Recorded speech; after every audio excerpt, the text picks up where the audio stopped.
केवल एक मेरा देव अधिदेव महादेव ऐसे हैं, पार्वती मैया जब भोजन परोसती है, आकड़िया की रोटी बनाई, काकड़िया की साग, और परसे माता पार्वती जी पावे भोलानाथ, मन शिव रटोरे, छोड़ दो कपट मन शिव रटोरे। आकड़िया की रोटी बनाई और काकड़िया की साग। पार्वती जी जब जब भोजन बना के तैयार रखती हैं, शंकर भगवान के सामने थाली आती है, शिव जी के सामने जैसी थाली पहुंची, बाबा भोलेनाथ जी के सामने जैसी पात्र आया भोजन का, शंकर भगवान सबसे पहले भोजन करने से पहले नंदी की ओर देखते हैं, नंदी शिव जी की ओर देखता है। तब पार्वती जी 3 बार भगवान महादेव से प्रश्न कर चुकी, ऐसा क्या कारण है कि मैं भोजन बनाकर तुम्हारे सामने रखती हूं और नंदी की ओर तुम मुड़कर देखते हो? भोजन में कोई कमी रह गई, भोजन में नमक रह गया, भोजन में मिर्ची रह गई, भोजन में घी रह गया, भोजन में क्या कमी रह गई कि मैंने थाली रखी और तुमने नंदी की ओर देखा? ऐसा है क्या? पति भोजन करने बैठे और पत्नी ने थाली लगा के रखी और पति अपना मोबाइल देखता रहे, तो पत्नी को गुस्सा नहीं आएगा? तुम्हारा मोबाइल जरूरी है कि भोजन जरूरी है? किससे चैटिंग चल रही है? क्या है ये? किससे बात चल रही है? क्या हो गया ये मोबाइल में क्यों लगे रहते हो दिन भर? भोजन की थाली सामने रखी है ना। माता पार्वती जी ने शिव जी के सामने भोजन की थाली रखी और भगवान शंकर भगवान ने नंदी की ओर मुख कर कर देखा। जो नंदी की ओर देखा तो पार्वती जी ने गुस्सा कर दिया। माता पार्वती जी बोली, प्रभु एक बात बताओ, मैं रोज भोजन की थाली लाती हूं और आप भोजन की थाली देखकर नंदी की ओर देखते हो, ऐसा है क्या?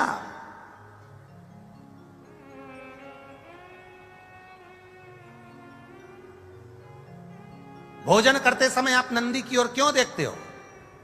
क्या मेरे भोजन में कोई कमी है? क्या मेरे बनाने में कोई कमी है? क्या मैंने जो भोजन बनाया वो श्रेष्ठ नहीं बनाया? इसमें क्या कमी रह गई? इसमें क्या कमी है? पार्वती मैया के 3 प्रश्न हैं भोजन करते हुए देवाधिदेव महादेव से। 3 प्रश्न, लिंग पुराण के, स्कंद पुराण के, कुर्म पुराण के और ब्रह्म विवर्त पुराण के, ये 3 प्रश्न भारी हैं। और प्रत्येक नारी के जीवन के ये 3 प्रश्न बड़े भारी होते हैं।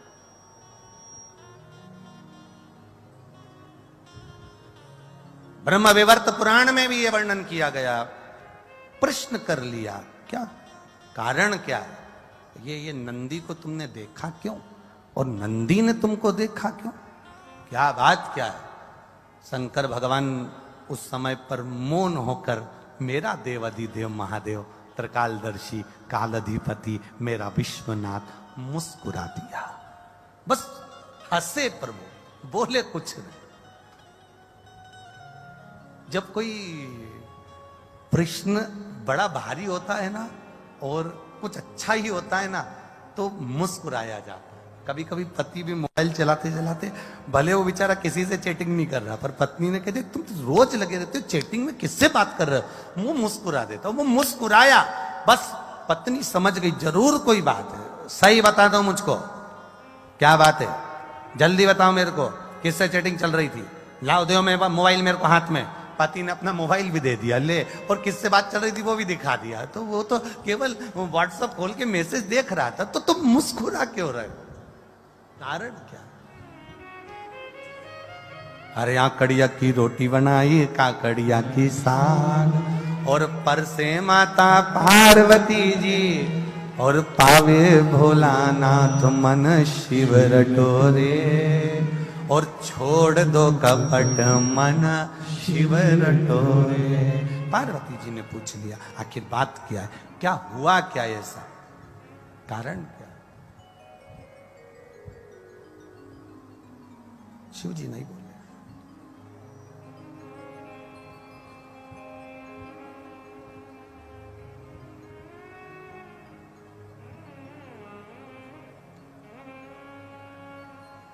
शिव जी नहीं बोले।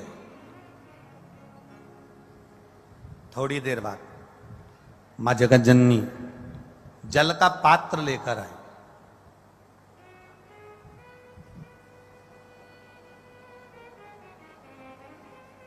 जो जल का पात्र लेकर मां जगत जननी आई, शिव जी ने अपनी केश को जटा को हाथ लगाया, ऊपर देखा। शंकर जी का एक चित्र, एक फोटो आपने देखा होगा जिसमें शिव जी ऊपर देख रहा है, दोनों हाथ ऊपर। किसी ने दर्शन करें कभी? शिव जी के एक फोटो का दर्शन करना, अगर ना करे हो तो कभी गूगल पर, नेट पर, चित्र में शिव के जटा ऊपर गंगा और शंकर के नेत्र ऊपर दर्शन कर रहे।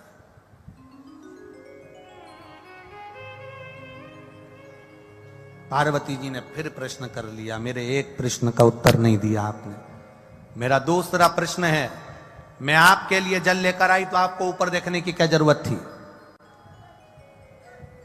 अगर मैं जल लेकर आई हूं तो ये ऊपर देखने की क्या जरूरत है? क्या है ऐसा ऊपर?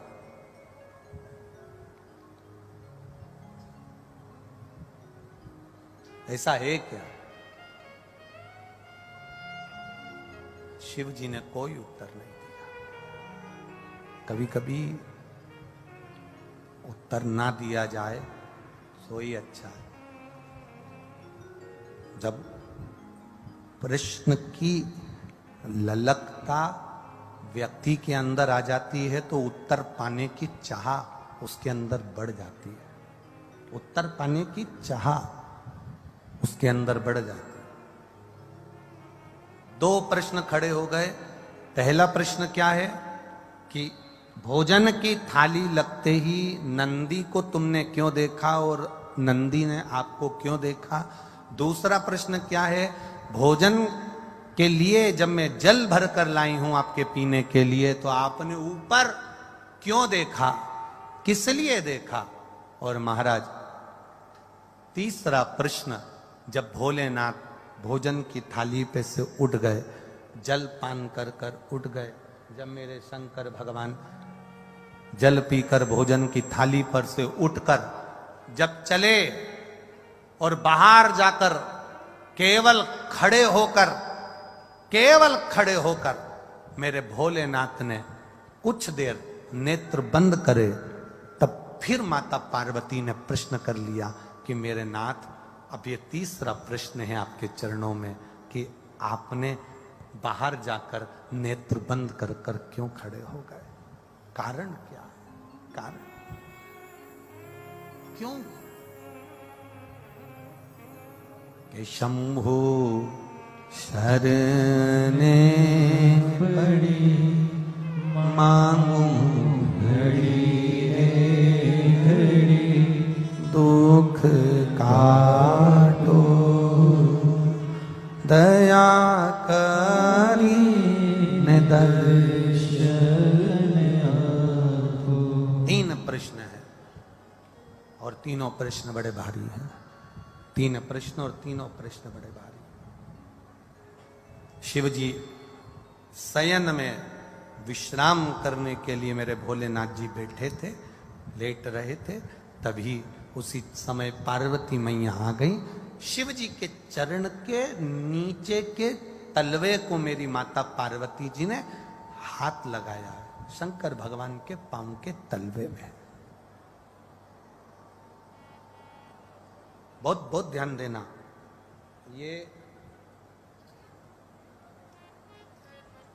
ये शिवलिंग जलाधारी, ये जो चरण पे से जल नीचे गिर रहा है वो स्थान, बहुत बहुत ध्यान देना थोड़ा सा हो। ये शिवलिंग जलाधारी, यहां से जल अशोक सुंदरी के पास में से नीचे की ओर गिर रहा, ठीक है। बेलपत्र नहीं है आपके पास चढ़ाने के लिए, मत चढ़ाओ। जल नहीं है चढ़ाने के लिए, मत चढ़ाओ। अक्षत नहीं है चढ़ाने के लिए, मत चढ़ाओ। पुष्प नहीं है शिव जी को चढ़ाने के लिए, मत चढ़ाओ। शमी पत्र नहीं है, मत चढ़ाओ। पर किसी शिवालय में, किसी शंकर के मंदिर में अगर तुम गए हो, तुम्हारे पास में कुछ भी नहीं है, जो भी भगवान का दर्शन तुमने किया है, तो यहां से जो पानी नीचे गिरता है, उस गिरने वाले स्थान पर मात्र अपने हाथ का 3 बार स्पर्श कर कर बाबा से दिल की बात कहकर आ जाओ, तो मन की मुराद बाबा पूर्ण कर देता है। वो सहज प्रसंग है।